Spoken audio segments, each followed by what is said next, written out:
की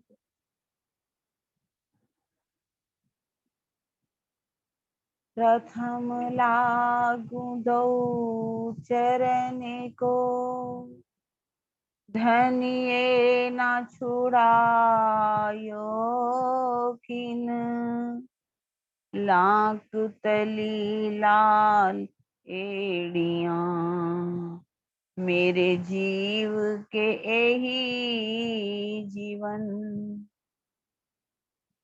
इन पाँव तले पड़ी रहूं, धनी नजरी खोलो बातूं, पलना वालों निरखों नेत्रे, मेरे जीव के यही जीवन, मेरे जीव के यही जीवन।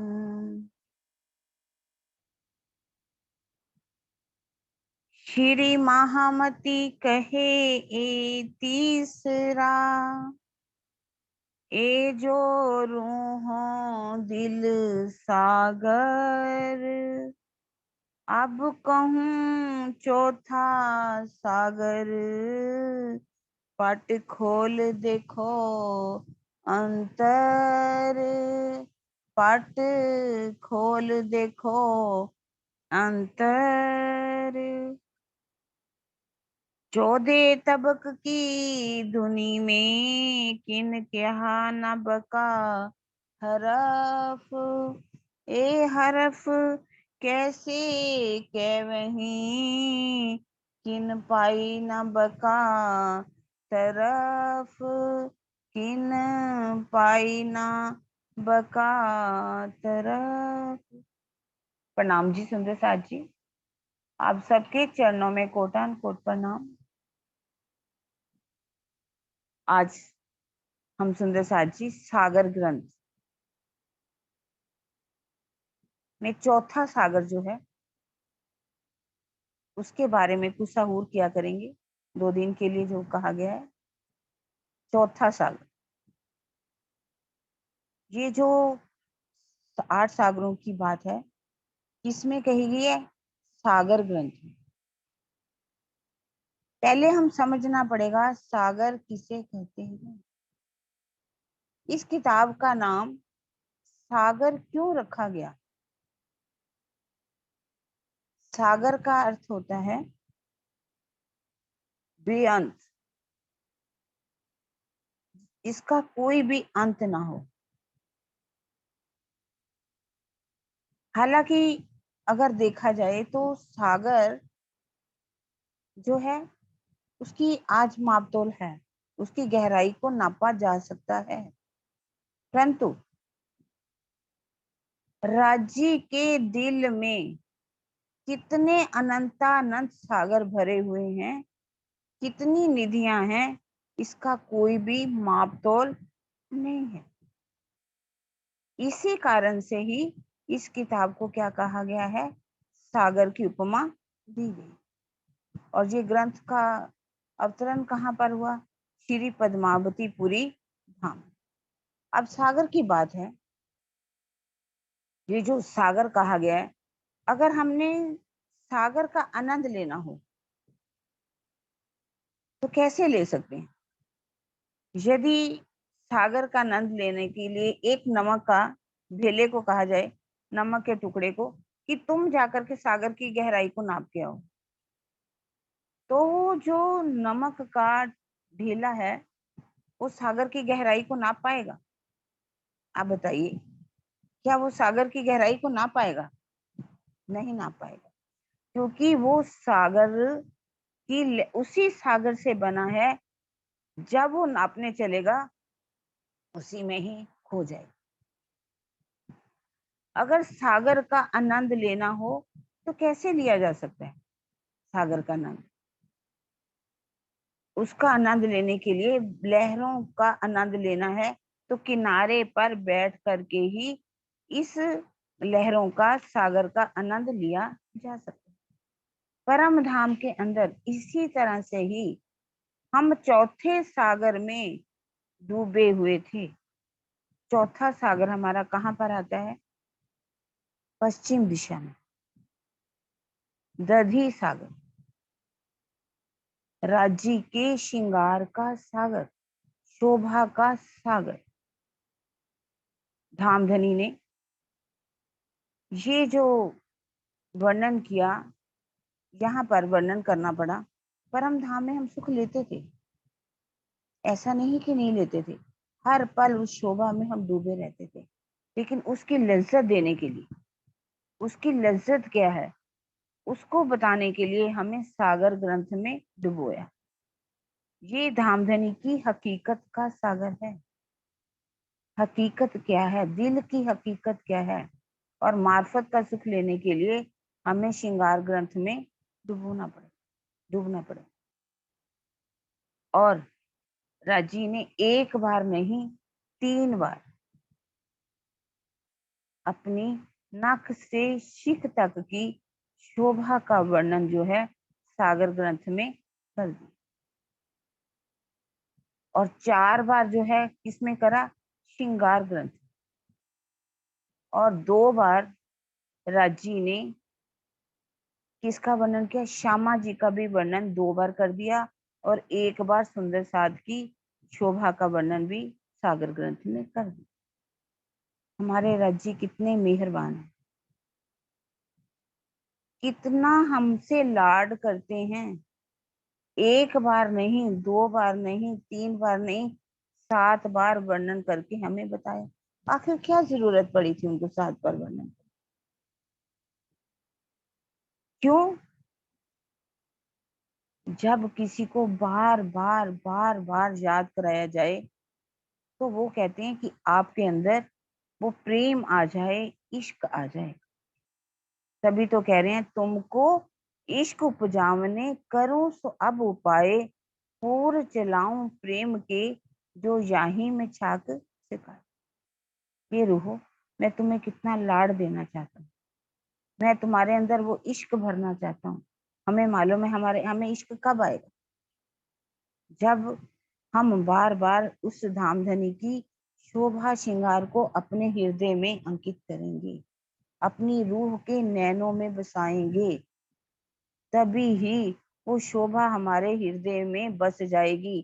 पहले हमारे जीव के अंतस्करण में बसेगी, जीव के अंतस्करण से जब उसके संस्कार ऐसे बन जाएंगे तो ये शोभा आत्मा के हृदय में आ जाएगी।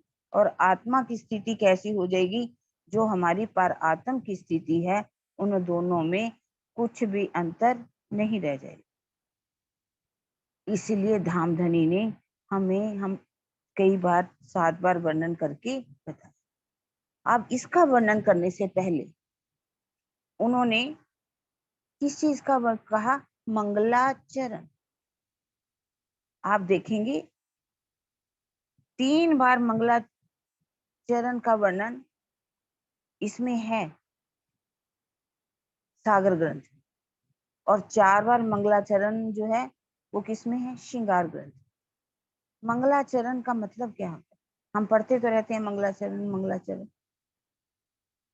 जो भी लिखने वाला है वो जब अपने तन के अहम का विसर्जन कर देता है, उस प्रीतम के प्रेम में डूब करके जब अपने प्रीतम की शोभा का, गुणों का वर्णन करता है तो उसे क्या कहते हैं? मंगलाचरण। अर्थात इसका मतलब क्या? अहम का विसर्जन करना। जो भी मैं लिख रही हूँ, इसमें लिखा जा रहा है, इसमें मेरी मैं नहीं, मैं इसका वर्णन नहीं करता, क्योंकि वो स्वयं वर्णन नहीं कर पा रहे, उनके अंदर धामधनी बैठ करके ही वर्णन करें। इसलिए महामती जी की आत्मा जो है अब अपनी जीव की मैं को समाप्त करके धनी की मैं को लेकर के उनके गुणों का जो वर्णन किया जा रहा है उसको कहते हैं मंगलाचरण। छुपाई है 14 तबक की दुनी में, किन केहा ना बका हरफ, ए हरफ कैसे कै मही, किन पाई ना बका तरफ। 14 तबक की दुनिया में 14 लोगों का ये संसार है। आज दिन तक किसी ने भी उस पारब्रह्म के स्वरूप लीला धाम के बारे में कुछ भी वर्णन नहीं किया। क्यों वर्णन नहीं किया? कह रहे ये हरफ कैसे कह में, ये शब्द कैसे कह सकते हैं कि न पाई न बका तरफ। किसी को ये पता ही नहीं कि वो परम धाम है कहाँ पर। खोज की उपनिषदों ने, वेदों ने लिखा हुआ है, ग्रंथों में सब ने, मनीषियों ने, तपस्वियों ने खोज करनी चाहिए उस पारब्रह्म के बारे में, लेकिन नीति ने कह करके वापिस लौट आए कि परमात्मा निराकार तक पहुंचे, आगे जाने का उनको रास्ता नहीं मिला, क्योंकि आगे तक वो जा ही नहीं पाए। इसलिए उन्होंने कहा कि ये परमात्मा ऐसा नहीं है, ऐसा नहीं है। जबकि नेति शब्द वेदों में कहीं भी नहीं है। हम कहें कि वेदों में नेति शब्द है, नहीं है। और ये नेति शब्द जो है, उनके जो व्याख्यान ग्रंथ हैं उनके अंदर ये शब्द अवश्य ही लिखा हुआ है।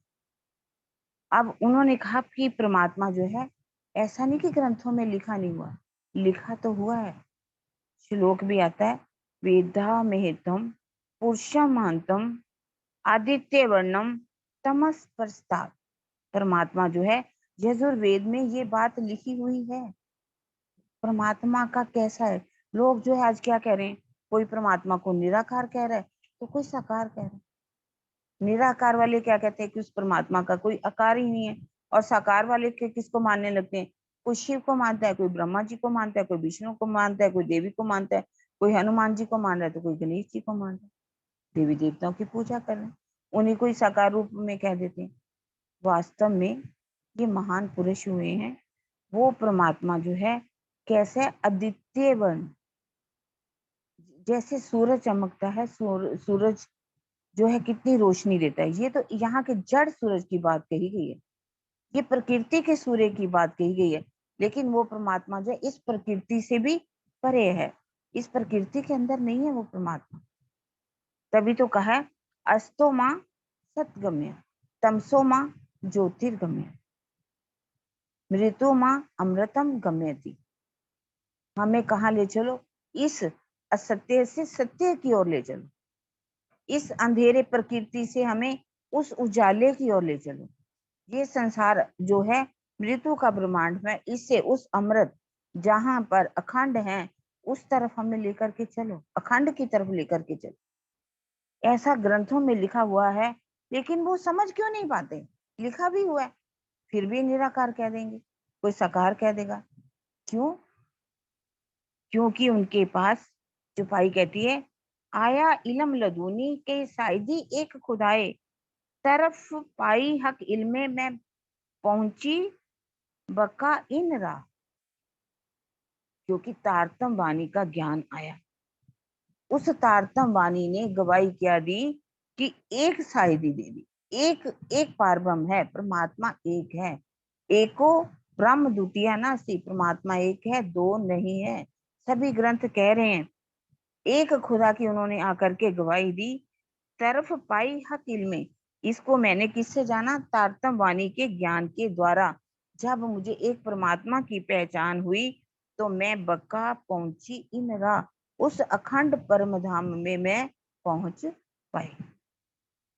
तो इसकी ओर कह रहे हैं, अर्श देखा रू अल्लाह। श्यामा जी ने किसको देखा? उस अखंड परम धाम को देखा।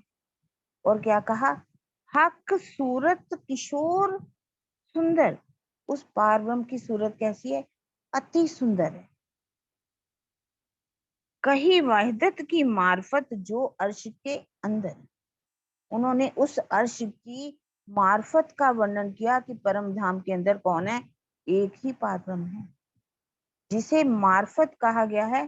परम सत्य दो प्रकार की होती है, एक सत्य होता है, एक परम सत्य। परम सत्य मार्फत कहा गया है, और सत्य किसे कहा गया? हकीकत को कहा है।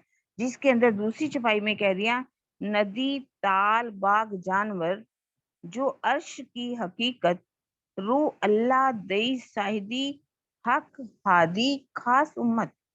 मैंने परम धाम में जब पहुंची, कौन? मोहम्मद साहब, मुस्तफा बेग जो तन का नाम है। मोहम्मद का अर्थ क्या होता है? सब मोहम्मद साहब कहते तो हैं। मोहम्मद क्या नाम है कोई? मोहम्मद नाम नहीं है।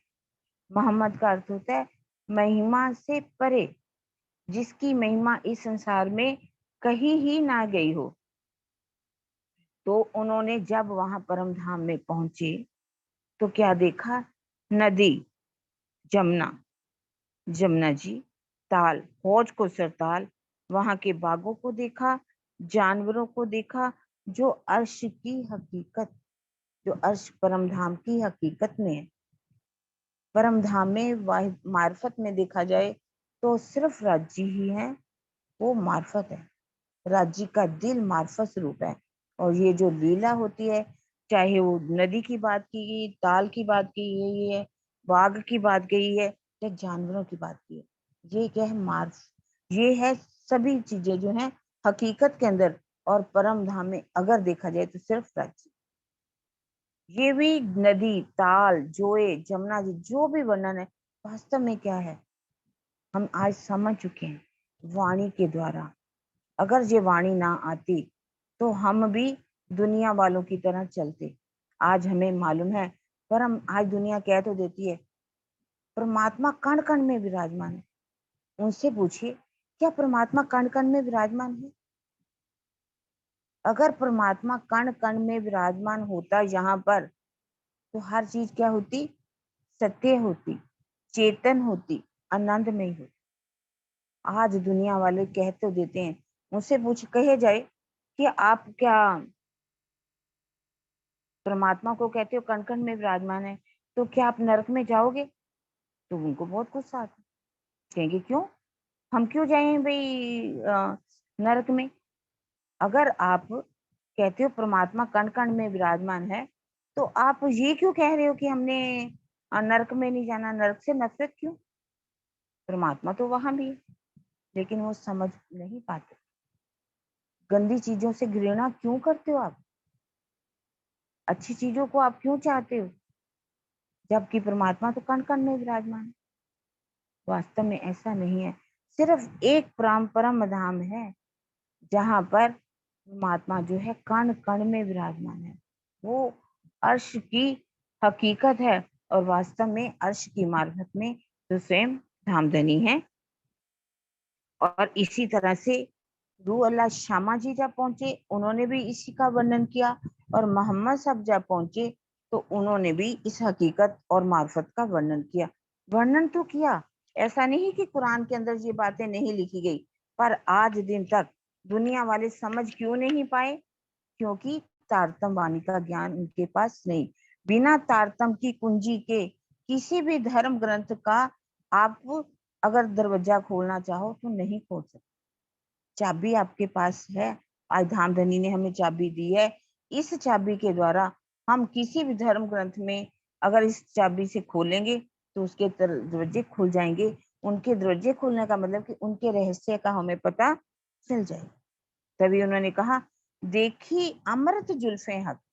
मोहम्मद साहब ने क्या कहा कि जब मैं वहां पर पहुंचा, मैंने जा करके उस पारब्रह्म की अमृत जुल्फों को देखा।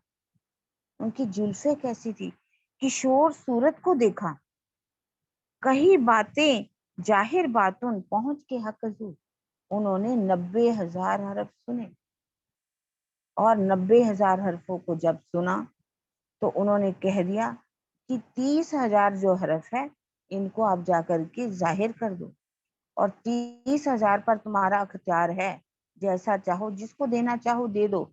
और 30,000 जो हरफ है, मैं आखिर के समय आऊंगा और आकर के उसका वर्णन करूंगा कि हाँ सुभाने हमको हरफ 90,000, 30,000 जाहिर कीजियो, 30,000 पर अख्तियार।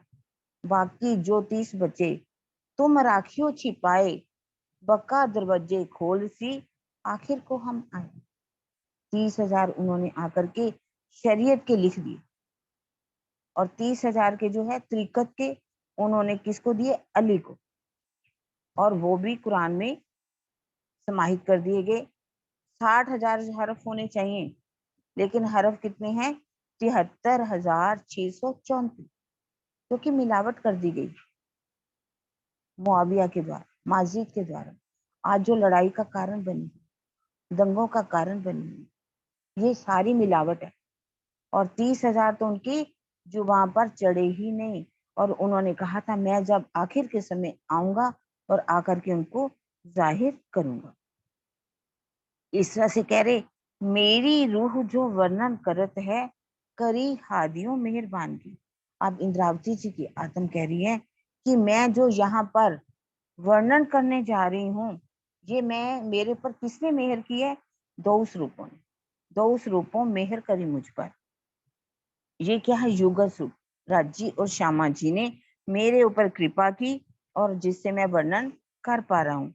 ना तो अव्वल से आज लग कहूँ जाहिर, ना बक्का मुंह।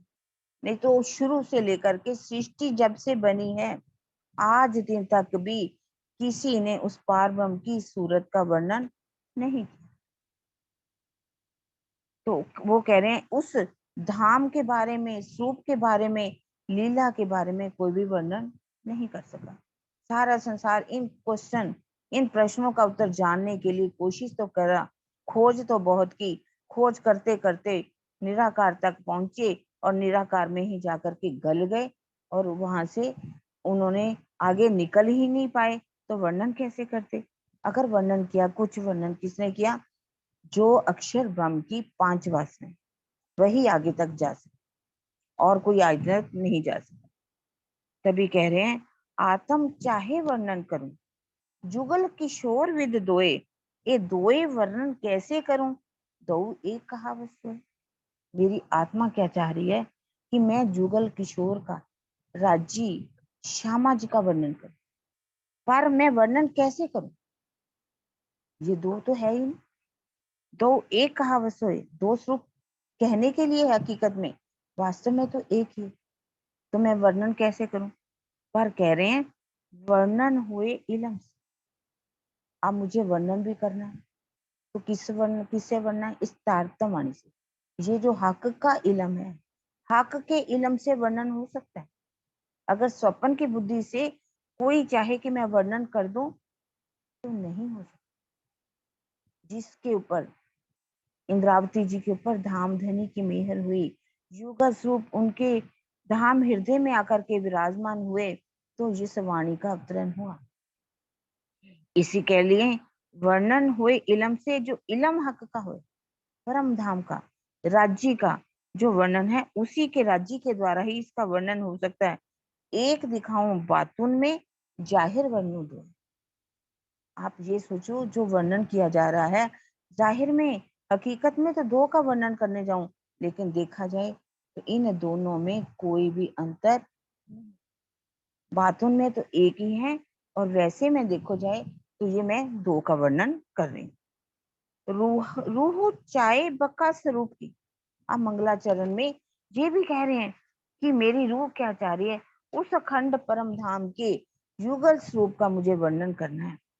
वर्णन करूं जिन्हें, और वर्णन भी कहाँ करना? इस झूठे संसार में, क्योंकि ये झूठे संसार में आए हैं। इलम लुदूनी खुदाई से वर्णन जो है, स्वप्न की बुद्धि से इसका वर्णन नहीं हो रहा। स्वप्न की बुद्धि से कहीं भी उसका वर्णन नहीं हो सकता। और इसका वर्णन मैं सिर्फ इलम खुदाई, तारतम वाणी से इसका वर्णन करने जा रहा हूँ, जो कबू न सुनिया किन।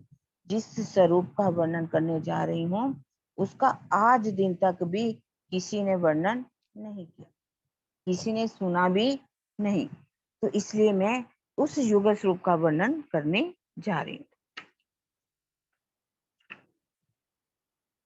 अब इसमें उन्होंने जो बताया है, क्या है कि कैसे वर्णन जब करने लगे, तो मलकूत का वर्णन किया उन्होंने।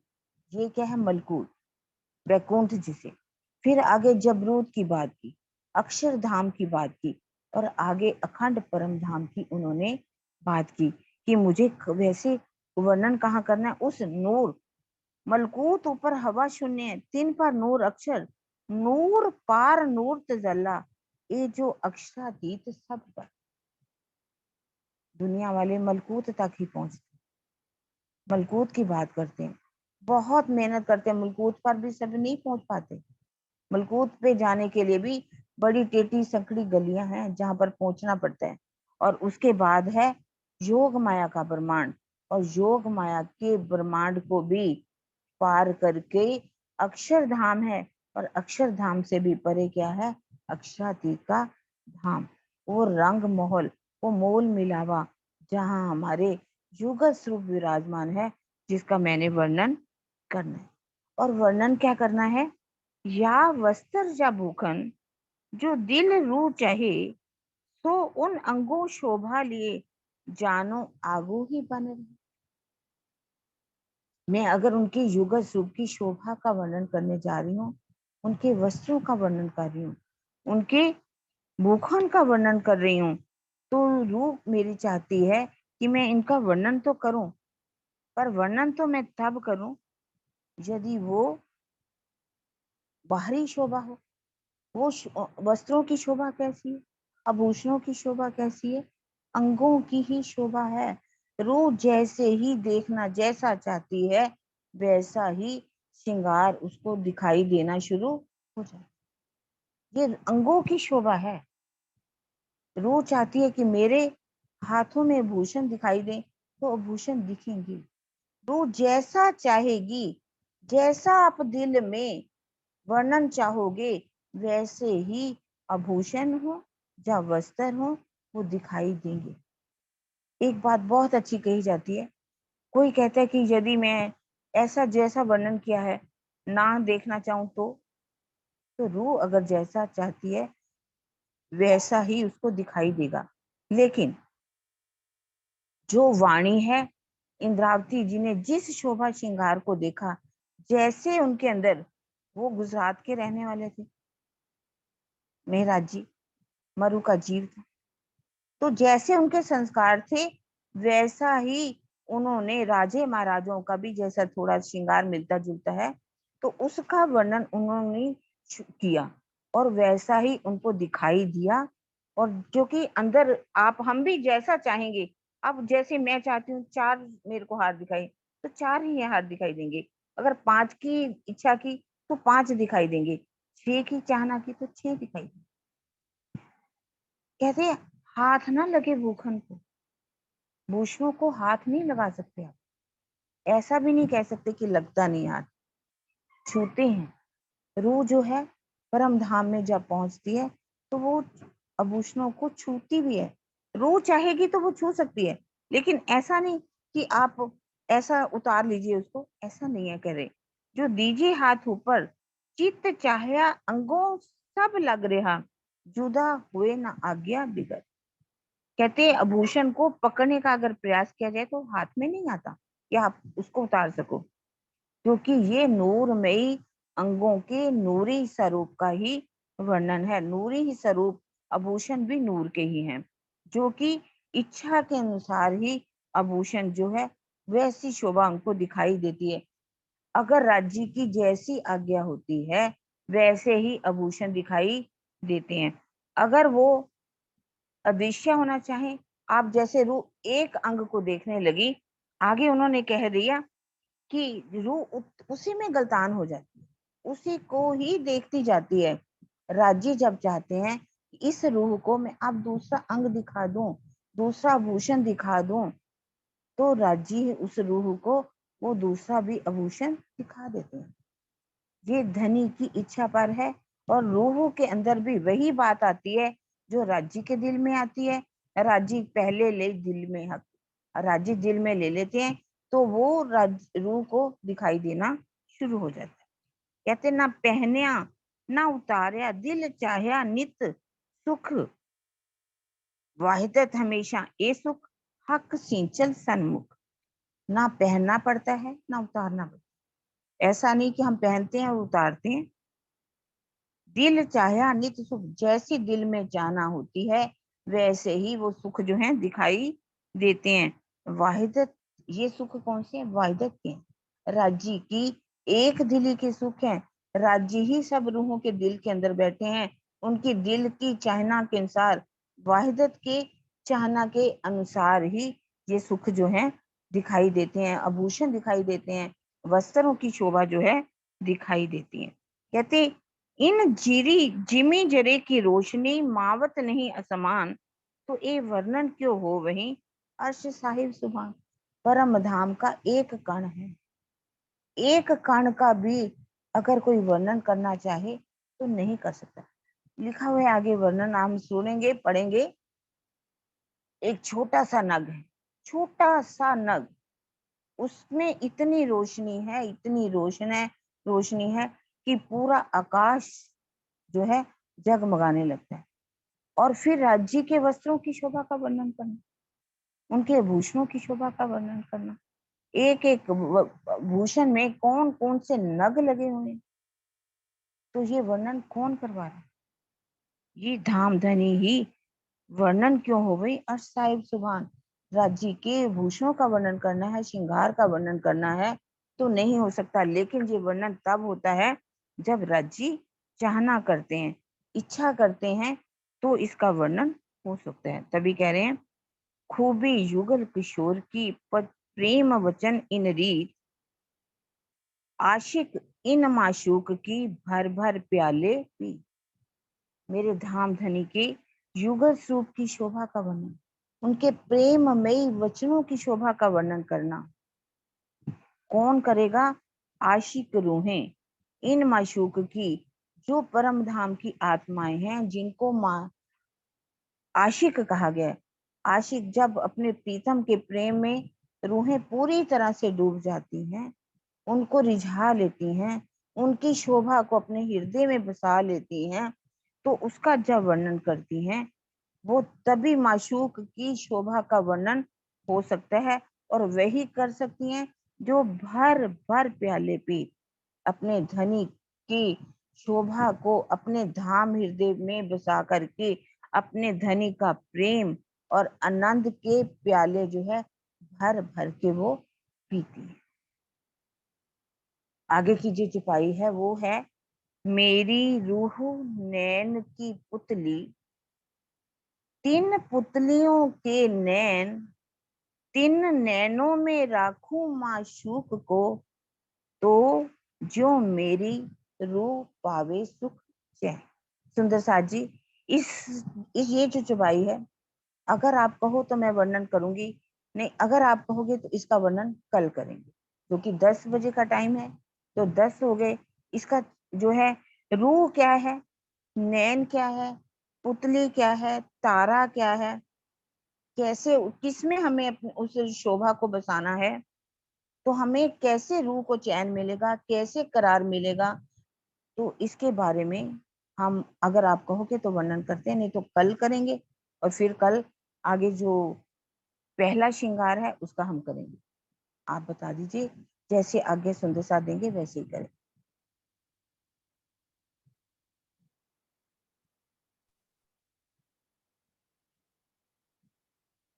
दीदी 10:15 का टाइम है ना वैसे?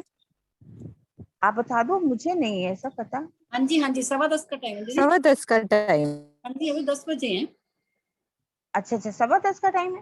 हाँ जी 1 मिनट में किरण दीदी हाँ जी हाँ ठीक जी है 15 मिनट करो दीदी आप। ठीक है हाँ ठीक है ओके हाँ हाँ ओके। हाथ खड़ा था ना, मेरे को लगा कि 11 से नहीं, उन्होंने ना वो पोस्ट किया, मेरे को दिमाग में नहीं रहा देना, मैंने कहा ठीक जाता है है अपने आप ही। ओके ओके ठीक है ठीक है। अच्छा मैं अब इस चौपाई का वर्णन करने जा रही हूँ। मेरी रूह नैन की, नैन कौन सी? मेरी रूह नैन, नैन किसे कहा गया? ये तो एक बाहरी नैन है जिनसे हम देखते हैं। किसी के कैसे गोल होते हैं, किसी के तिरछे होते हैं, किसी के चपटे होते हैं, किसी के छोटे होते हैं, किसी के मोटे होते हैं, ये नैन है। पर यहाँ पर जो नैन है वो कौन से नैनों की बात की गई? मेरी रूह नैन की पुतली, मेरी रूह यानी कि मेरी आत्मा किसकी पुतली है? नैन की। नैन किसे कहा गया यहाँ पर?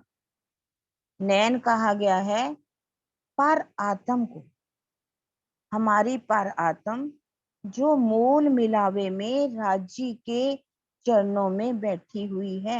जो हमारे मूल तन है, जिसकी छुपाई भी है, जो मूल स्वरूप है अपने, जाको कहिए पर आत्म, सो पर आत्म लेके बिलसिए संग खसम। में ये पर आत्म जो है उसको कहा गया है नैन, और जो पुतली है उसको कहा गया है, पुतली किसे कहा गया? आत्मा।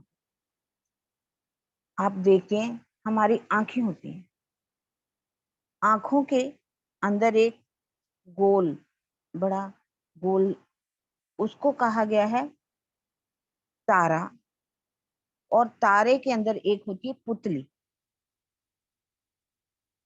अगर किसी की, आपने देखा होगा आंखें कईयों की बहुत सुंदर होती हैं, लेकिन आंखों में दिखाई नहीं देता। क्यों दिखाई नहीं देता? दिख भी रहा है, आंखें भी हैं, नैन भी है, बीच में गोला भी है, लेकिन उसके अंदर जो पुतली है, वो पुतली जो है काम नहीं करती। अगर वो पुतली ही नहीं है तो दिखाई नहीं देगा। ऐसे ही अब जो हमारी पर आत्म जो है, पर आत्म रूपी जो नैन है, उसकी क्या है? पुतली है आत्म। आत्मा जो है कहाँ पर आई है? इस संसार के अंदर। किसके ऊपर बैठी हुई है? इस जीव के अंदर। और परम धाम में हम राज्य के चरणों में बैठे हुए हैं, नैनों से नैन भी मिले हुए हैं। हमारी पारातम जिसे नैन कहा गया है, वो नैन देख रहे हैं, राज्य के को देख तो रहे हैं सामने, लेकिन दिखाई नहीं दे रहा, कुछ भी दिखाई नहीं दे रहा। क्यों नहीं दे रहा?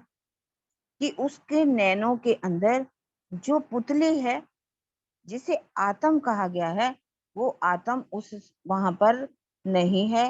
वो पुतली जो है, नजर जिसे कहा गया है, जिसे सुरता कहा गया है, जिसे रूह कहा गया है, वो इस माया के संसार में जीव के ऊपर आकर के, अधिष्ठित होकर के, विराजमान होकर के इस माया के खेल को देख रहे। तभी तो जो कहा गया है, एक किसी ने दोहे में कहा है कि नैनों की कल कोठरी, पुतले पलंग बिछाए, पलकों की चित डाल के पिया को लीजो रिझाए। मुझे क्या करना है? कबीर जी ने ये कहा, नैनों की कल कोठरी, नैनों की जो मेरी कल कोठरी है, ये मेरे जो नैन है, इसमें क्या करूं मैं? पुतलियों का पलंग बिछा दूं। पुतली क्या है? पलंग। नैनों पलकों की चिक डाल के पिया को लीजो रिझाए।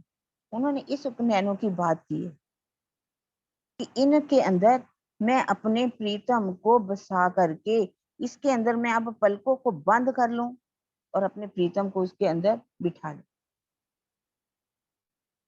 मीरा भी क्या कह रही है? बसो मेरे नैनन में नंदलाल, बसो मेरे नैनन में नंदलाल। वो इन नैनों की बात कर रही है।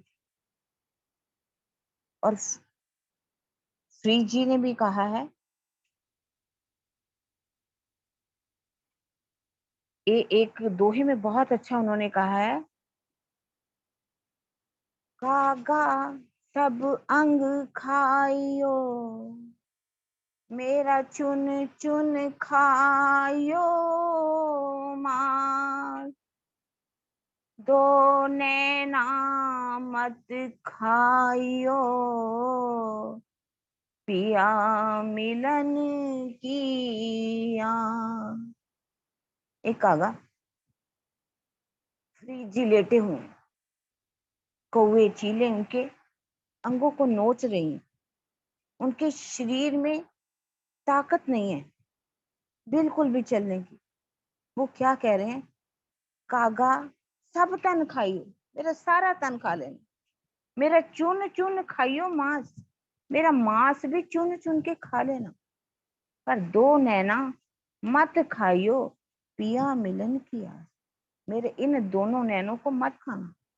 क्यों? क्योंकि मुझे अपने प्रीतम से मिलना है, मेरे प्रीतम को मैंने देखना है इन नैनों से। तो उन्होंने इन नैनों की बात की। और जो कबीर जी ने कहा है, उन्होंने नैनों के अंदर जो पुतली है, पुतली की बात की है। इन पुतलियों में मैं अपने प्रीतम को बसा लूं। लेकिन हमारी जो इस वाणी है, हम अपनी वाणी में क्या कह रहे हैं? पर आत्म रूपी, मेरी जो आत्मा है, पर आत्म रूपी नैन की पुतली है। तभी तो कहा, मेरी रूह नैन की पुतली।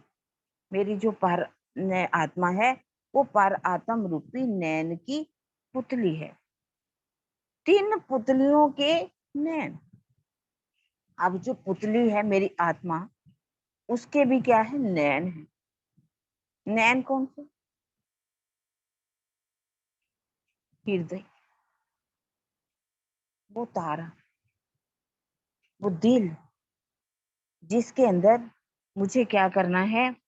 3 नैनों में राखूं माशूक को।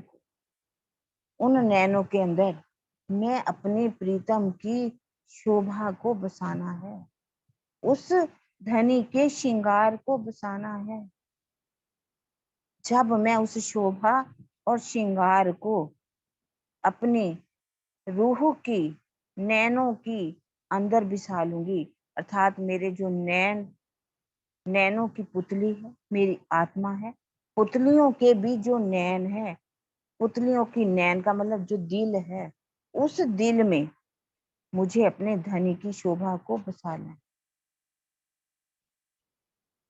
जब तक वो शोभा, वो श्रृंगार मेरे प्रीतम का, मेरे धनी का, मेरी रूह के नैनों में बस नहीं जाता, तब तक रूह को करार नहीं मिलता।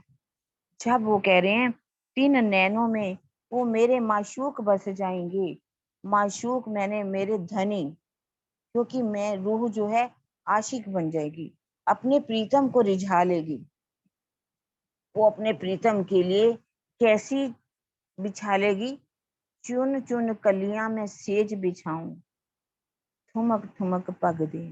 मैं अपने प्रीतम की ऐसी सेजा बिछाऊंगी, जो सेजा जो है मेरे प्रीतम की बसेगी, जिसमें क्या है? ईमान का, इलम का मेरा पलंग होगा, ईमान का मेरा गद्दा होगा, और उस गद्दे के ऊपर मैं विरहा रूप श्रद्धा की चादर बिछा दूंगी और आंसुओं के फूलों की सेजा को सजा दूंगी। तो मेरे प्रीतम मेरे धाम हृदय में आकर के विराजमान हो जाएंगे। जब ऐसी सेजा मेरे अंदर बिछेगी, अभी तो हमने सेजा नहीं बिछाई सिंधु साहब ना, क्योंकि हमारे अंदर वो ईमान होना चाहिए, वो प्रेम होना चाहिए, वो इश्क होना चाहिए, वो दर्द होना चाहिए, जिससे वो सेजा बिछेगी, कोमल सेजा, जिसके अंदर ऐसा हमारा दिल हो जाएगा, कोमल दिल हो जाएगा। हमारा दिल, हमने ज्ञान से नहीं, ज्ञान हमारा एक लक्ष्य बता रहा है, हमें बता रहा है कि रूह तुझे क्या करना है। धनी ने एक एक बात को बता दिया है। अब वो कह रहे मैं अपनी शोभा श्रृंगार का वर्णन करने जा रहा हूँ। अब वो शोभा श्रृंगार को बसाने के लिए अपने दिल को कोमल बना लो। जब हमारा दिल कोमल बन जाएगा, तो हमारे दिल का धनी का अर्श बन जाएगा। तो मेरी रूह पावे सुख चैन। हमें कब करार मिलेगा, कब सुख मिलेगा, कब चैन मिलेगा? आज देखो, क्या हमारे अंदर चैन है, करार है? पता नहीं सुंदर साथ जी, नहीं दिख रहा मुझे। हम कभी भी हर चीज के लिए हम एफर्ट्स कर रहे हैं, हर तरीका अपना रहे हैं कि अब धनी, अब तो बस करार मिलना चाहिए, अब समय है हमारे पास। जितना भी हमारे पास धनी ने समय दिया है, ये तो राज्य जाने, सबके श्वास राज्य के हाथों में है। और हमें ये नहीं सोचना कि अब कब समय आएगा फिर कर लेंगे, ये नहीं सोचना। कल करे सो आज कर, आज करे सो अब, पल में परले आएगी बहुरी करेगा कब। जो कल आएगा वो आज ही बन के आएगा। हम हर बात को कहें कल करेंगे, नहीं। कल जो करना है वो आज ही कर लो। पल में परले आएगी, बौहरी करेगा कब? परले आ जाएगी। क्या कब क्या होने वाला है हम सब आंखों से देख रहे हैं। अब समय हमारे पास जितना भी धनी ने दिया है, हमारे श्वास जो है राज्य के हाथों में है।